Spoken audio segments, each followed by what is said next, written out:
मुबारकबाद के साथ अगर ये वीडियो शुरू करें तो कोई बुराई नहीं होगी, क्योंकि पिछले कुछ सालों से एक मुकाम जिसे ना छू पाने के नाते भारत का इलेक्ट्रॉनिक मैन्युफैक्चरिंग हब चीन की दया पर टिका था, वो दौर अब खत्म हुआ और फाइनली भारत में सेमीकंडक्टर चिप मैन्युफैक्चरिंग का काम शुरू होने वाला है।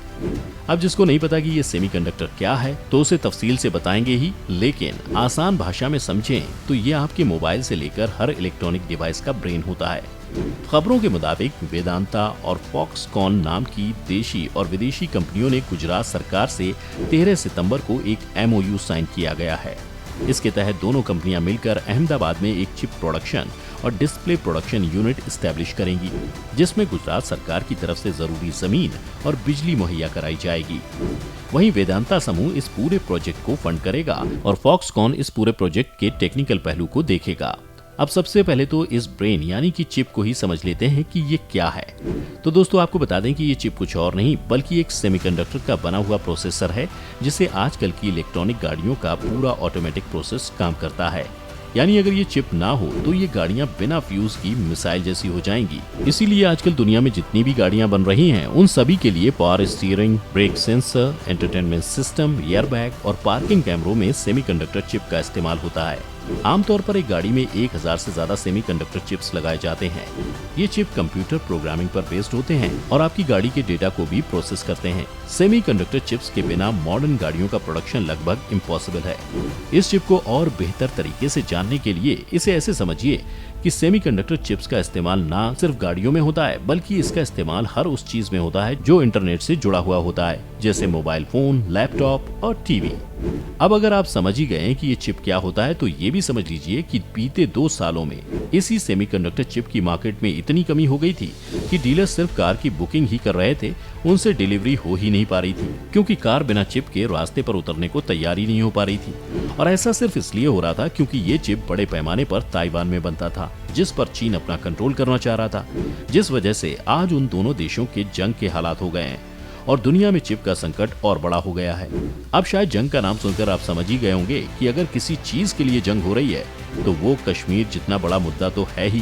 खैर, वापस से चिप पर आए तो MOU साइन होने के बाद से ही वेदांता का भूकाल देश भर में गूंज रहा है। वेदांता के बारे में आपको बता दें कि ये भारत की एक मल्टीनेशनल माइनिंग कंपनी है जिसका हेडक्वार्टर मुंबई में है। ये गोवा, कर्नाटक, राजस्थान और ओडिशा में आयरन ओर, गोल्ड और एल्यूमिनियम माइंस में काम करती है। और जब से उन्हें ये चिप वाला काम करने को मिला है, कंपनी के कर्ता धर्ता का देश प्रेम उमड़ आया। उन्होंने इस प्रोजेक्ट के शुरू होने के साथ ही सेमीकंडक्टर के सेक्टर में चीन के दबदबे को चैलेंज कर दिया। अब ये चैलेंज पूरा करें या ना करें, लेकिन आने वाले सालों में इंडिया की बढ़ती GDP के साथ ही साथ जैसे ही लोगों की इनकम बढ़ेगी वैसे ही कार और महंगे इलेक्ट्रॉनिक डिवाइसेस की डिमांड भी भारत में बढ़ेगी। इसीलिए अगर आंकड़ों की माने तो भारत के सेमीकंडक्टर बाजार के 2026 तक 6300 करोड़ डॉलर तक पहुंचने का अनुमान लगाया जा रहा है, जो कि सिर्फ 2020 में सिर्फ 1500 करोड़ डॉलर का था। अब ये भारत के लिए कितना जरूरी है, इस बात का अंदाजा आप इस बात से भी लगा सकते हैं कि अभी अमेरिका सहित दुनिया के दिग्गज देश भी सेमीकंडक्टर के लिए ताइवान जैसे कुछ छोटे देशों पर निर्भर हैं। तो अगर भारत इस सेक्टर में इंडिपेंडेंट होता है तो अमेरिका भारत पर अपने आप डिपेंड होने लगेगा, क्योंकि उसके पास लेबर्स की कमी है और पैसे ज्यादा हैं। इस तरह से भारत के मार्केट के साथ ही साथ भारत आगे अमेरिका और पूरी दुनिया के बड़े मार्केट में इस चिप की सप्लाई कर पाएगा। क्योंकि दोस्तों आपने तो देखा ही होगा कि पिछले दिनों जब अमेरिकी संसद की रिप्रेजेंटेटिव नैन्सी पेलोसी ताइवान की यात्रा पर गई थी तो चीन कैसे भड़क उठा था। नौबत अमेरिका और चीन के आमने सामने खड़े होने से युद्ध तक की आ गई थी। तब नैन्सी पेलोसी ने ताइवान की सेमीकंडक्टर मैन्युफैक्चरिंग कॉर्पोरेशन यानी TSMC के प्रेसिडेंट मार्क लुई से मुलाकात की थी। आपको बता दें कि TSMC दुनिया की सबसे बड़ी चिप मैन्युफैक्चरिंग कंपनी मानी जाती है। अमेरिका हो या कोई भी बड़ा देश, सेमीकंडक्टर चिप के लिए इसी कंपनी पर निर्भर करता है।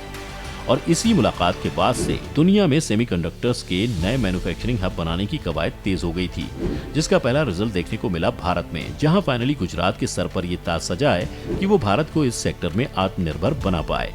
लेकिन अभी गुजरात आत्मनिर्भर बना ही पाता कि उससे पहले एक नए विवाद ने भी इस प्रोजेक्ट के साथ ही देश में जन्म ले लिया है। अब आप कहेंगे कि ये वीडियो तो मुबारकबाद के साथ शुरू हुई, फिर विवाद तक कैसे आ गई? तो दोस्तों आपको बता दें कि ये विवाद किसी और ने नहीं बल्कि गुजरात के ही पड़ोसी राज्य महाराष्ट्र ने शुरू किया है। अब अगर तफ्तीश से समझें तो जैसे ही अहमदाबाद में इस चिप के काम शुरू होने की खबर सामने आई तो महाराष्ट्र में विपक्ष ने कहा कि सरकार ने ये मौका गंवा दिया। क्योंकि खबरें बताती हैं कि अहमदाबाद के पहले ये पूरा प्रोजेक्ट पुणे के पास इस्टेब्लिश होने वाला था, लेकिन महाराष्ट्र में सरकार बदली और ये काम गुजरात के खाते में चला गया। अब ये पहली बार नहीं है कि महाराष्ट्र इस मामले में अपना सर पीट रहा है, बल्कि इससे पहले भी देश में एक बार सेमीकंडक्टर चिप बनाने का काम शुरू हुआ था। साल 1976 की बात है। तत्कालीन केंद्र सरकार उस समय महाराष्ट्र में सेमीकंडक्टर का ही प्लांट लगाने की फिराक में थी, लेकिन उस समय पंजाब ने बाजी मार ली। अब आप कहेंगे तब भी क्या सरकार बदल गई थी? तो जी नहीं, ऐसा कुछ नहीं हुआ था, बल्कि उस समय महाराष्ट्र के सीएम थे शंकर राव चौहान और मई 1976 में हुई केंद्रीय कैबिनेट मीटिंग में पंजाब के मोहाली और महाराष्ट्र के नवी मुंबई इलाके को इस सेमीकंडक्टर प्लांट के लिए सिलेक्ट कर लिया गया था। रेस में आगे था महाराष्ट्र, लेकिन पंजाब के मुख्यमंत्री ज्ञानी जैल सिंह ने एक चाल चली। उन्होंने इस सेमीकंडक्टर के लिए 51 एकड़ जमीन देने का फैसला लिया। अब बस इसी जमीन ने बाजी मार ली। अब वो कैसे? तो गेम ये हुआ कि पंजाब ने उस जमीन को देने के लिए दाम रखा 1 रुपया और पूरे 51 एकड़ की जमीन 1 रुपए में देने का ऑफर किया गया। इस तरह 1 रुपए के सिक्के ने ये पूरा प्रोजेक्ट महाराष्ट्र के हाथ से छीन लिया, जिसके बाद ये प्रोजेक्ट मोहाली में सेट हुआ। लेकिन फिर इस प्रोजेक्ट को शायद महाराष्ट्र की हाय लगी और साल 1989 में फैक्ट्री एक मिस्टीरियस आग में जलकर खाक हो गई। तो भैया अहमदाबाद वालों और वेदांता के मालिक साहब ट्विटर पर देश प्रेम दिखाते हुए काफी खुश तो हुए हैं, लेकिन हम तो यही कहेंगे कि पूरी फैक्ट्री में फायर सेफ्टी का सबसे ज्यादा ख्याल रखिएगा, क्योंकि देश का भविष्य एक तरह से आपने अपने हाथों में लिया है। अब अगर आपको इस चिप इंडस्ट्री के एक दूसरे पहलू से रूबरू करवाएं, तो आपको जानकर हैरानी होगी कि अब तक दुनिया भर में जितनी भी कंपनियां सेमीकंडक्टर चिप का प्रोडक्शन करती हैं, वो खुद भी इस तरह के चिप के प्रोडक्शन में होने वाली कमी से बहुत परेशान थी। लेकिन उन्होंने खुद ही इस चिप के प्रोडक्शन पर एक तरह से समझे तो रोक लगाई हुई थी। परेशान होने के बावजूद भी निर्माता नहीं चाहते थे कि सेमीकंडक्टर संकट जल्द खत्म हो। एक्सपर्ट्स के मुताबिक फिलहाल कमी के चलते सेमीकंडक्टर की कंपनियों को प्रोडक्ट के लिए मुंह मांगा दाम मिल रहा है और उनका मुनाफा अब तक के सबसे ऊंचे स्तर पर चल रहा था। ऐसे में कंपनियों को ये भी लग रहा था कि इस तरह का फायदा तभी तक मिलता रह सकता है जब तक ये संकट बना रहे। ऐसे में वे इस संकट को खत्म करने की जल्दबाजी भी नहीं दिखा रही थी।